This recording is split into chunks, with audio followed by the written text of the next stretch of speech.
Hi. Hello. నమస్తే అందరికీ. Welcome to my channel 'Ghana stories world'. ఇప్పుడు మనం చెప్పుకోబోతున్న story 'my bad boy' episode 164. నీకు నచ్చినవి తీసుకురాకపోతే నువ్వెంత గోల చేస్తావో నాకు తెలియదా బంగారు కొండ? అందరికన్నా ముందు నీకే తీసుకుంటాను లేవే. నువ్వు అస్సలు కంగారు పడకు అని అన్నారు మీనాక్షి గారు నవ్వుతూ. వేద మాటలకి రుద్ర ఆమెనే చూస్తూ ఉంటే, అప్పుడు నువ్వెందుకలా చూస్తున్నావు? నేను మా అత్తకి చెప్తే అని అంది వేద. చీరలు, నగలు అంటున్నావు కదా! అవన్నీ వేసుకొని ఎక్కడ తిరుగుతావని ఆలోచిస్తున్నానే నేను అని అన్నాడు రుద్ర. ఓయ్! నేనెక్కడ తిరగకపోతే అవన్నీ వేసుకోకూడదా ఏంటి? వేసుకొని ఒక దగ్గర కూర్చుంటాను. నీకేమైనా ప్రాబ్లమా? అని అంది వేద. నాకస్సలు ప్రాబ్లం లేదు తల్లి. ఎలా అయినా ఉండవే నువ్వు. నీ ఇష్టాన్ని కాదు అంటే ఇప్పుడెంత రచ్చ చేస్తావో నాకు తెలియదా? కాబట్టి నీకు నచ్చినవి చెప్పు. అమ్మ తీసుకొస్తుంది అని అన్నాడు రుద్ర. అంటే నువ్వు తీసుకురావా? అని అంది వేద. ఆల్రెడీ అమ్మ తీసుకొస్తాను అని చెప్తుంది కదే! మళ్ళీ నేను కూడా తీసుకురావాలా సెపరేట్‌గా? అని అడిగాడు రుద్ర. అవును.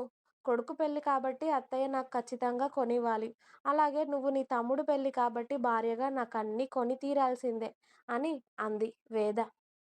ఇప్పటి వరకు వార్డ్రోబ్‌లో ఉన్న చీరలు, లాకర్‌లో ఉన్న నగలు ఎన్నిసార్లు పెట్టుకున్నావే నువ్వు? అని అడిగాడు రుద్ర.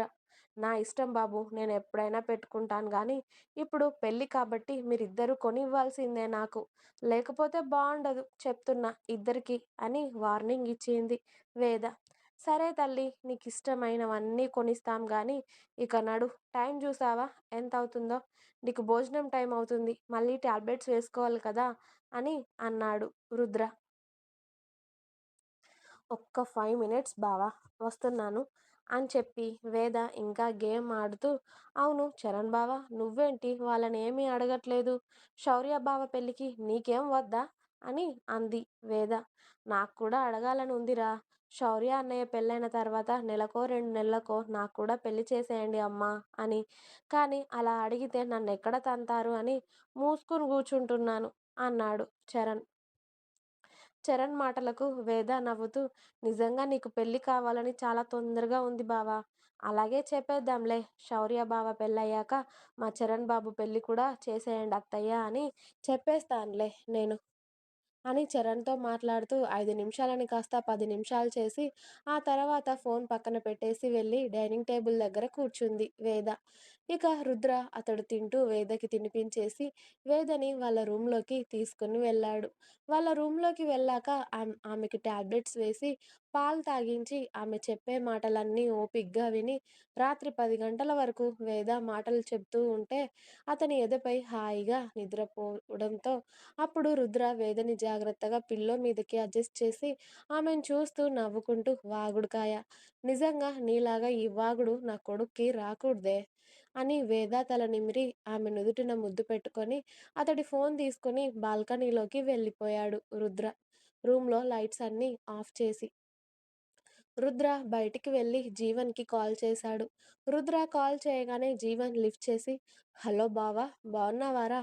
ఎలా ఉన్నావు? వేద ఎలా ఉంది? బావుందా? అని అడిగాడు జీవన్. మేమందరం బానే ఉన్నాం గానీ, నీ కథేంటి అసలు? అని అడిగాడు రుద్ర. ఇక జీవన్‌కి చెప్పకపోయినా రుద్రకి వాళ్ళిద్దరి మ్యాటర్ అర్థమైంది తెలిసి, జీవన్ నా కథేంట్రా? అని అడిగాడు. నా దగ్గర కథలు పడ్డావంటే అడ్డంగా నరుకుతా ఏమనుకున్నావో? సారీ కానీ ఏమన్నావురా నువ్వు? మనిషివేనా నువ్వు అసలు? లేకపోతే తన్నులు కావాలా? నాతో తన్నులు తిని చాలా రోజులవుతుంది కదా నీకు? అందుకే ఇలాంటి పిచ్చి పిచ్చి వేషాలన్నీ వేస్తున్నావు కదా! అని అన్నాడు రుద్ర చాలా సీరియస్‌గా. అరేయ్! నేనేమీ అనలేదురా బాబు. ఏదో కోపంలో 4 మాటలన్నాను. దానికే అది నన్ను దూరం పెట్టేసింది. అంతే. నా జాబ్ గురించి నీకు కూడా తెలుసు కదా! ఒక్కోసారి నీ ఫోన్ కాల్స్ కూడా లిఫ్ట్ చేయను. అలాంటిది 24 గంటలు దాంతోనే ఉండాలి, దాంతోనే మాట్లాడాలి అంటే నా జాబ్‌కి ఎలా సెట్ అవుతుందిరా? కాస్త ఆలోచించు నువ్వైనా అని అన్నాడు జీవన్.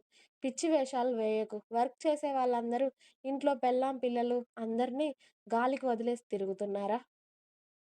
కనీసం ఒక్క రోజైనా వాళ్ళు వాళ్ళ పిల్లలతో, భార్యతో మాట్లాడట్లేదా? ఈ భూమి మీద నువ్వు ఒక్కడివే పోలీస్ జాబ్ చేస్తున్నట్టు మాట్లాడితే నాకెక్కడో కాలుతుంది. మరి ఇంత ఘోరంగా ఎలా తయారయ్యావురా అసలు? ఇది నువ్వేనా? నీ క్యారెక్టర్ ఇది కాదు జీవన్. నువ్వెందుకిలా మారిపోయావో నాకు అర్థం కావట్లేదు. కానీ రేపు మార్నింగ్ నువ్వు ఒకసారి సారిక దగ్గరికి వెళ్ళి తనకి సారీ చెప్పి తనని క్షమాపణ అడుగు. అర్థమవుతుందా? తనని బతిమలాడతావో, బుజ్జగిస్తావో, ఏం చేస్తావో తెలియదు. సారికతో మాట్లాడు. రేపు మార్నింగ్ వెళ్ళి ఇంకొకసారి ఇది రిపీట్ అయితే మాత్రం నా కోపాన్ని చూస్తావు జీవన్ నువ్వు. ఇలాంటివన్నీ ఎక్కడ నేర్చుకుంటున్నావురా నువ్వసలు? అన్నాడు రుద్ర చాలా కోపంగా. రుద్ర తిడుతూ ఉంటే సైలెంట్‌గా ఉన్నాడు జీవన్. ఆ మాటలన్నీ పడుతూ ఏమీ అనలేక. నోట్లో ఏం పెట్టుకున్నావు బే? మాట్లాడడానికి చేత కావట్లేదా? అని ఫైర్ అయ్యాడు రుద్ర. అబ్బా సామి! ఇప్పుడెందుకేసుకుంటున్నావురా నన్ను? నా టెన్షన్స్‌లో నేనున్నానంతేరా అయ్యా! కావాలి అని దాన్ని అంటానా? నీకు తెలియదా నా గురించి? మాట్లాడదాన్లే నేను దాంతో. మాట్లాడకపోతే అదైనా ఊరుకుంటుందేమో గానీ, నువ్వు ఊరుకునేలా లేవు గదా! అందరూ నా మీద పడి నన్ను అనండి. ఇక్కడ నా సిట్యుయేషన్ ఎవ్వడికి అవసరం లేదు. కదా! అని అన్నాడు జీవన్. నీ తొక్కలో సిట్యుయేషన్ ఎవడికి గావాలి బే! అది ఎవడికి అవసరం లేదు. తనని అంతలా బాధ పెట్టినందుకు నిన్ను అయితే ముందు తన్నాలి అని ఉంది నాకు. ఇదేనా తనని అర్థం చేసుకుంది నువ్వు? అరె! తనేమైనా నిన్ను మనులు అడిగిందా? మాణిక్యాలు అడిగిందా? జస్ట్ కాస్త టైం ఇవ్వమని అన్ అడిగింది. నీకు అంతే కదా! దానికేడుస్తున్నావు అంతగా? ఏం పీకుతున్నావు బే నువ్వు? కనీసం ఒక్క ఫోన్ కాల్ కూడా మాట్లాడలేనంతగా? అని అన్నాడు రుద్ర. ఇక నువ్వు నన్ను యేసుకుంది సాలు గానీ, రేపే వెళ్లి మాట్లాడతాను. సరేనా? మీ చెల్లితో మాట్లాడి నీకు ఫోన్ జేస్తాను. అప్పటి వరకు నన్ను వదిలేయరా బాబు. ఇంతకీ వేదెలా ఉంది? ఓకే కదా? ఇంత రాత్రి కాల్ చేశావు నన్ను తిట్టడానికి. మరి తను పడుకుందా? అని అడిగాడు జీవన్. పడుకుంది ఇప్పుడే. అందుకే కాల్ చేశాను అని చెప్పాడు రుద్ర. సరే బావ! రేపు మార్నింగ్ కాల్ చేస్తానులే. కాస్త వర్క్ ఉందిరా నాకు అని చెప్పాడు జీవన్. నువ్వు మళ్ళీ వర్క్ అని చెప్పకురా. వ ఆ వర్క్‌ని నిన్ను కలిపి మడత పెట్టి మరీ తంతాను. మడత పెట్టి ఎక్కడైనా పెట్టుకో నీ వర్క్‌ని. అంతేగాని ఫ్యామిలీ టైమ్‌ని ఫ్యామిలీకి ఇవ్వాలి. వర్క్, వర్క్ అంటూ తిరగకు. ఉంటాను. ఇక రేపు కాల్ చేసి తనతో మాట్లాడా అని చెప్పు. లేకపోతే నీకున్నంతగా ఎవ్వడికి ఉండదు అని చెప్పేసి రుద్ర కాల్ కట్ చేసి వెనక్కి తిరిగేసరికి డోర్‌కి ఆనుకొని వేద 2 చేతులు కట్టుకొని రుద్రనే చూస్తూ ఉంది. ఒసేయ్! ఇప్పుడే కదే నేను నిన్ను పడుకోబెట్టింది. మళ్ళీ ఎందుకు లేచావే నువ్వు? అని అడిగాడు రుద్ర. నువ్వేదో పెళ్ళాన్ని పట్టుకొని 24 గంటలు పెళ్ళాన్ని వదలనన్నట్టు ఎవరికో ఫ్యామిలీని చూసుకోమంటూ వర్క్ పక్కన పెట్టేయమన్నావు జూడు. అప్పుడు వచ్చాను. ఫస్ట్ మనం జేస్తే కదా బావ అవతల వాళ్ళకి జెప్పాలి. నువ్వేదో నన్ను 24 గంటలు వదలనట్టు వాళ్ళకెందుకలా చెప్తున్నావు? నువ్వు జేస్తున్నావా ఏమైనా అది? అని అంది వేద.